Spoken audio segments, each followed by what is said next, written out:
আল্লাহ কোরআনে বলছে আমার স্মরণ, আমার নাম, আমার জিকির, আমার তেলাওয়াত, আমার উচ্চারণ একবার, এটাই বড়, এটাই ঊর্ধ্বে, এটাই উঁচা।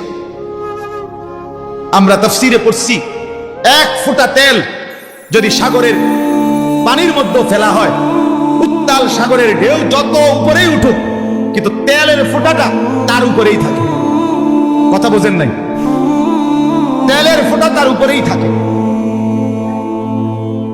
তো আমি আমার কথা শেষ করছি, মূল বক্তব্য এটাই, কোরআনুল কারীমের তেলাওয়াত এবং 5 ওয়াক্ত নামাজ। আল্লাহ তাআলা বলেন, বান্দা মানো কিংবা না মানো, আমি কিন্তু খবর রাখি, আমি জানি দুনিয়া চলে যাবে, তা আখিরাত চলবে না। দুনিয়া শেষ হয়ে যাবে, কিন্তু আখিরাত শেষ হবে না। এজন্য আল্লাহ তাআলা আমাদেরকে রাসূলুল্লাহ সাল্লাল্লাহু আলাইহি ওয়াসাল্লামের মাধ্যমে এই কথা স্পষ্ট জানিয়ে দিয়েছেন, মুমিন মাত্রই কোরআনুল কারীম তেলাওয়াত করতে হবে।